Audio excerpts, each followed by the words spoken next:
Salam traders, balik lagi bersama gue Hera di channel ESG.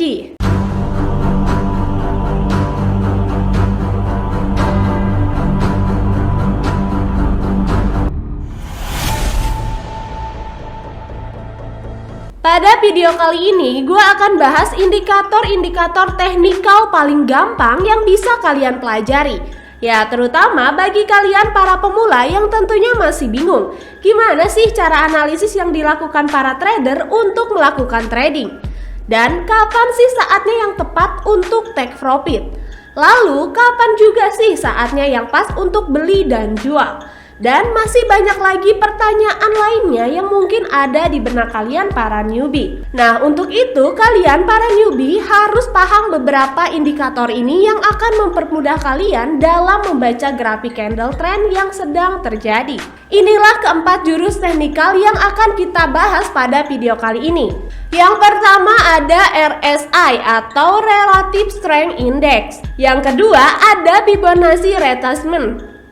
Yang ketiga ada MACD atau MACD atau MACD lah itu. Yang keempat ada volume transaksi. Namun sebelum masuk ke pembahasan, gua akan bahas terlebih dahulu tentang basic analisis teknikal.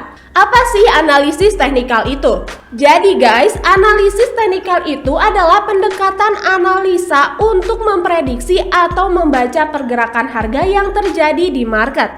Entah itu market kripto, saham, dan lain sebagainya. Fungsi dari analisis teknikal ini sendiri agar kita bisa memprediksi harga sudah turun sangat rendah atau akan melonjak naik tinggi. Kalau kita paham timing yang tepat, maka kita bisa mencegah beberapa kesalahan. Di antaranya, yang pertama adalah kesalahan kecepatan beli.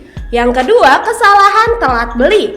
Yang ketiga, kesalahan cepat jual. Dan yang keempat, kesalahan telat jual. Lalu kalian juga harus paham dasar logika dari analisis teknikal ini. Jadi analisis teknikal ini dapat dikatakan sebagai rumus pola pergerakan harga yang sudah terjadi di masa lampau atau di waktu sebelumnya. Biasanya ini disebut pola head and shoulder. Ada 3 bagian, yaitu left shoulder, head, dan juga right shoulder. Hingga akhirnya pola ini dikatakan sebagai indikator yang bisa jadi tools atau alat bantu kalian menganalisis apakah aset kalian sudah saatnya dibeli atau dijual. Nah, untuk itu kalian harus paham apa itu titik support dan titik resisten.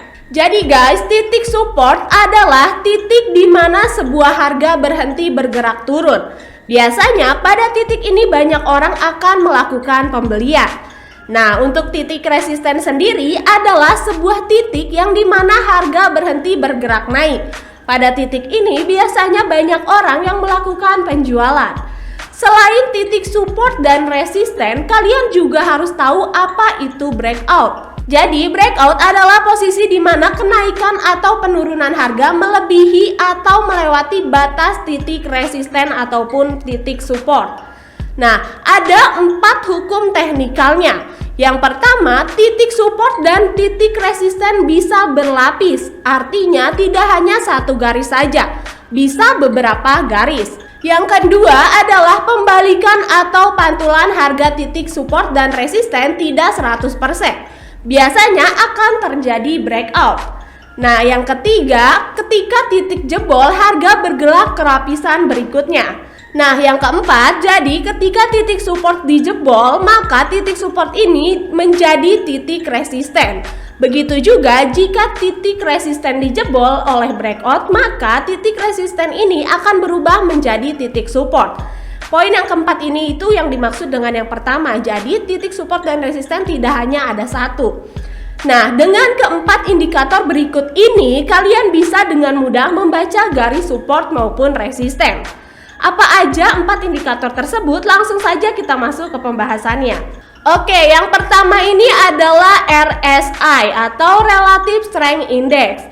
Di sini gue akan menunjukkannya dengan market Ascendek ya. Oke, langkah pertama tentunya kalian login dulu Ascendek, kemudian kalian ke Future Trading.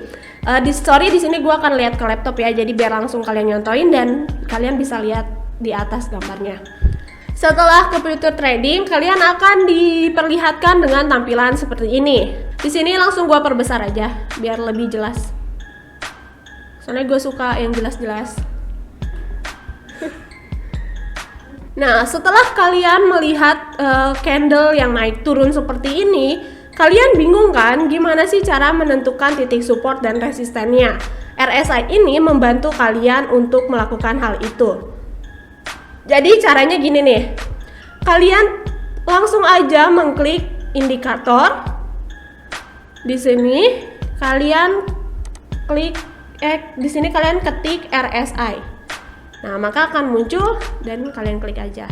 Setelah mengklik RSI ini, lalu akan ada tampilan seperti ini.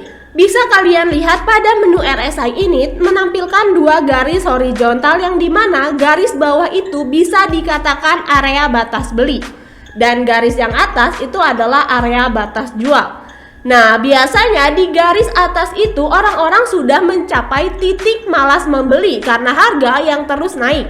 Dan biasanya jika itu terjadi, maka jika sudah mencapai titik tersebut, harga pun akan kembali turun. Begitu juga sebaliknya ya guys, jika sudah mencapai area bawah atau area jual, biasanya di area ini orang-orang itu sudah tidak menjual aset mereka karena harga sudah sangat rendah. Dan pada titik inilah biasanya terjadi perpantulan harga ke atas. Bisa kalian lihat sendiri, standar umum biasanya para trader menggunakan skala 70-30, yang dimana artinya jika biasanya RSI mencapai titik 30 harga bawah, maka dapat dikatakan harga sudah murah untuk dibeli.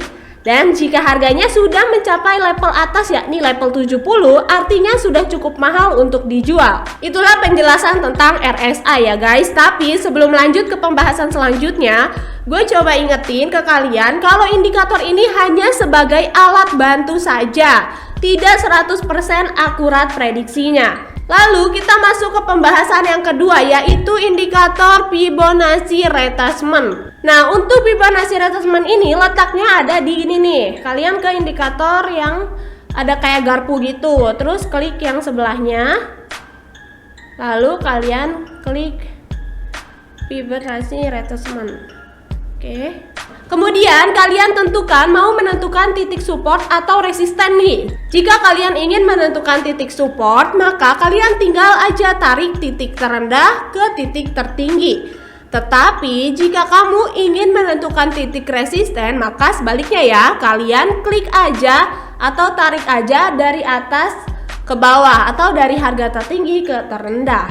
Nah, kalian bisa lihat sendiri ya di sini. Gue sudah menarik dari harga tertinggi ke terendah. Setelah itu, di sini juga kalian bisa melihat sendiri berapa sih harga tertinggi pada waktu itu dan harga terendah pada waktu itu. Selain itu, kalian juga melihatkan garis-garis horizontal yang terdapat beberapa garis di sini. Nah, itulah garis horizontal yang dimana di sanalah beberapa titik support, resisten maupun breakout sesuai dengan hukum teknikal yang tadi gue jelasin ya. Ini titik support, ini titik resisten tapi dijebol gitu-gitu ya. Bisalah kalian pahami itu. Dengan adanya garis ini, kalian jadi punya gambaran dan dapat memprediksi kira-kira harga akan naik atau turun di waktu yang selanjutnya ya. Nah, kemudian kita langsung masuk ke pembahasan yang ketiga, yaitu MACD atau MACD atau MACD. Untuk indikator yang satu ini, kalian tinggal klik aja menu indikator, kemudian klik MACD atau MACD. Nah, kayak gini. Terus langsung klik. Oke. Sorry, gue keklik 2 kali. Gue close ya satunya. Indikator MACD ini akan menunjukkan pergerakan 2 garis seperti ini. Nah, bisa kalian lihat sendiri kan, ada yang garis ke atas ke bawah, persilangan ini terjadi di sini. 2 garis ini akan bergerak sesekali bersilangan, dan persilangan itulah yang menjadi indikasi pembalikan arah. Biasanya ketika tren harga lagi turun, kemudian terjadinya persilangan. Nah, harga yang mengindikasi kenaikan harga mantul ke atas itulah yang disebut golden cross. Namun, jika sedang terjadi tren kenaikan harga, tiba-tiba terjadi persilangan yang mengindikasi kepenurunan harga, maka itulah yang dikatakan dead cross. Untuk melengkapi ketiga indikator sebelumnya, kalian juga harus paham volume transaksi. Kenapa begitu? Jadi gini, meskipun kalian sudah menggunakan strategi dengan menggunakan bantuan indikator tadi, maka tidak menjamin itu akurat 100% ya. Karena meskipun sudah menentukan titik support dan resisten, kerap terjadinya breakout. Untuk itu, kalian harus membaca volume transaksi. Karena volume transaksi bisa mencerminkan kekuatan dari sebuah tren. Ketika harga sedang mengalami kenaikan, kalian bisa juga melihat volume transaksinya. Jika volumenya lebih tinggi, itu artinya range kenaikan cenderung lebih kuat dan akan terus menjebol titik resisten, sehingga terjadinya breakout. Begitupun sebaliknya, meskipun tren sedang naik, jika volumenya rendah atau menurun, ada kemungkinan harga pun akan menurun. Begitupun jika tren harga menurun tetapi volume masih menaik, maka kemungkinan harga akan terus menjebol titik support. Tapi jika volumenya sudah mulai menurun dan kemungkinan akan terjadinya pemantulan harga. Jadi membaca volume transaksi ini benar-benar sangat penting juga ya. Oke guys, itulah informasi yang dapat saya sampaikan pada video kali ini. Saya Hera pamit undur diri. Salam traders dan happy trading. See you.